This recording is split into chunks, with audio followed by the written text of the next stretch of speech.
Bertani buah naga menjadi pekerjaan utama yang tekun dijalani oleh Muhammad Yani, warga desa Padang Sakti, Kecamatan Muara 1, Kota Loksmawe, Provinsi Aceh. Dari kebunnya yang berukuran 700 meter persegi itu, Yani mampu meraup omset jutaan rupiah setiap masa panen. Bahkan saat ini ia bisa memanen hingga 10 kali setiap tahunnya dengan bantuan dari pemerintah setempat.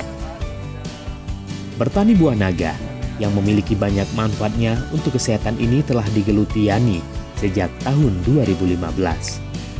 Awalnya ia melakukan kegiatan ini sebagai usaha sampingan. Namun memasuki pandemi COVID-19, ia mulai fokus dan menjadikan kebun buah naga miliknya sebagai mata pencaharian utama. Ketekunan dan keseriusan Yani didukung pula oleh sejumlah bantuan dari pemerintah, seperti alat-alat pertanian, pupuk, dan juga bantuan listrik dari PLN.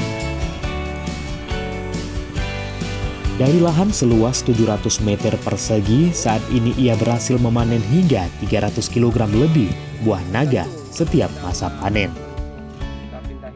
Tidak pasti per kilonya itu tidak pasti setiap bulannya ya. Bisa bervariasi. Ada yang 200 kilo per bulannya, ada yang 350 kilo. Lokasi kebun buah naga milik Yani yang tak jauh dari jalan lintas provinsi, ia kerap didatangi pembeli untuk memetik langsung buah naga langsung dari kebunnya.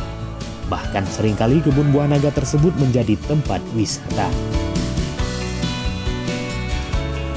Harga buah naga yang lebih murah dan buahnya pasti masih segar menjadi alasan warga memilih membeli buah naga di kebun Yani.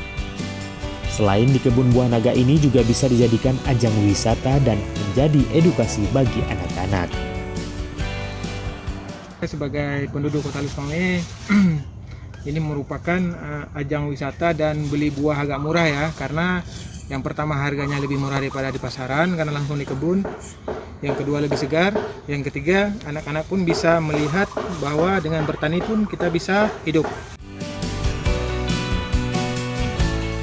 Bantuan listrik yang diterima oleh Muhammad Yani menyebabkan panen buah naga tak kenal musim.